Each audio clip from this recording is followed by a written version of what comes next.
The year was 1994, and most of the small villages nearby had already tucked themselves into the comfort of warm cottages, away from the chilling wind that swept across the fields. But one house, a vast, ancient structure known locally as Blackwood Manor, stood in silence, its tall windows staring blankly into the night like the eyes of something long dead. People in the nearby town whispered about the house. They said it was cursed, that no one who stayed overnight ever returned unchanged. Children dared one another to touch its rusted gates, and even adults lowered their voices when speaking of it, as though the walls of the house might still be listening.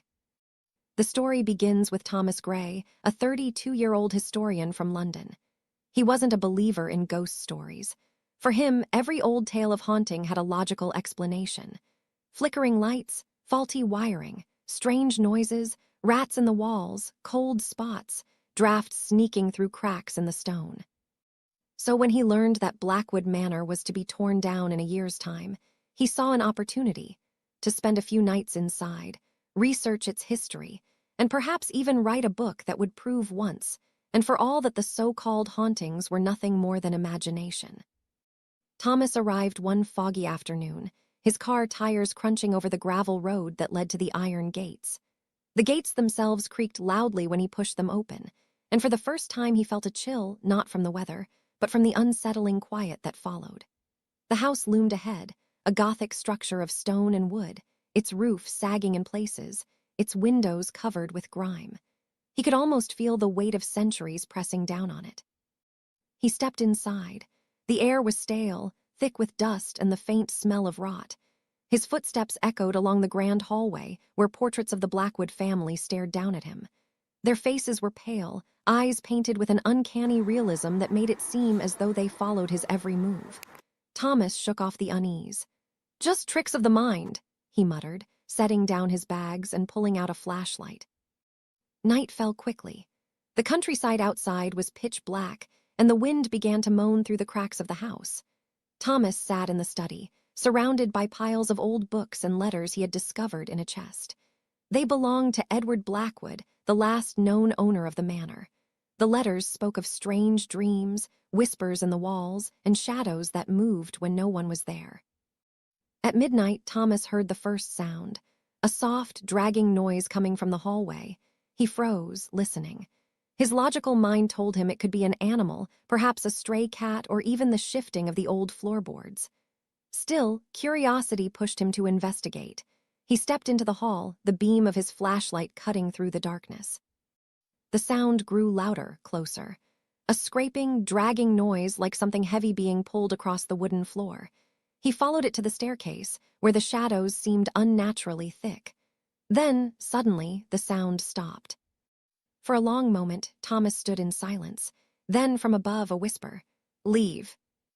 His heart pounded. The word had been faint but unmistakable. He rushed back to the study, slamming the door shut behind him. "I'm just tired," he told himself. "It's nothing." But the whispers did not stop. Through the night, they came and went, sometimes faint, sometimes louder, always seeming to come from just beyond the walls. The second night was worse. He awoke at 3 a.m. to find the portraits in the hallway tilted, every one of them slightly askew, as though someone had touched them. The dragging sound returned, this time circling the study where he slept. When he dared open the door, the hallway was empty, yet the air felt colder, heavier. As hours passed, he began to notice something horrifying. Each time he glanced at the portraits, the faces looked different. Smiles that hadn't been there before, eyes widened in horror, mouths open as though mid-scream. He rubbed his eyes, convinced it was exhaustion, but the changes remained. On the third night, Thomas discovered the cellar. Behind a locked wooden door, buried beneath years of dust and cobwebs, he found stairs leading down into darkness. The air grew damp, smelling of mold and decay. With only his flashlight, he descended. The cellar was massive, lined with stone walls that dripped with moisture.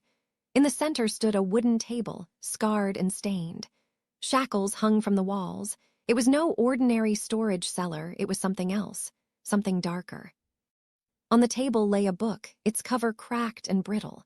Inside were pages filled with strange symbols and names written over and over again. Edward Blackwood, Margaret Blackwood, Jonathan Blackwood. Each name was crossed out, except one. At the very end, written in fresh ink that looked impossibly new, was Thomas Gray.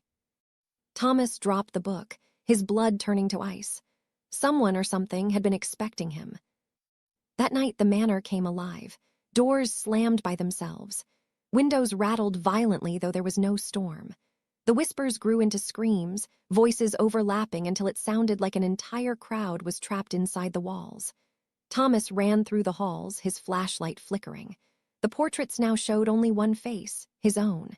His mouth sewn shut, his eyes wide with terror. He fled up the staircase, only to find the top floor stretched impossibly long, hallway after hallway that should not have existed. Every door he opened led to the same room, the study, where the book lay open on the desk, his name glowing faintly on the page. Hours passed, or perhaps minutes. Time itself seemed to bend in Blackwood Manor. Thomas was never seen again. When the villagers came weeks later, curious after his car remained parked at the gate, they found the house silent. His belongings were scattered, but he was gone. On the desk lay the book with a new name written beneath his, whoever reads this next.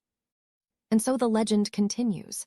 To this day, the manor stands in ruins, its walls rotting, its roof collapsing.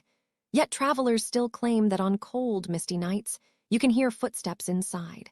Some say they've seen a figure at the window, a man with wide, terrified eyes, forever trapped in the house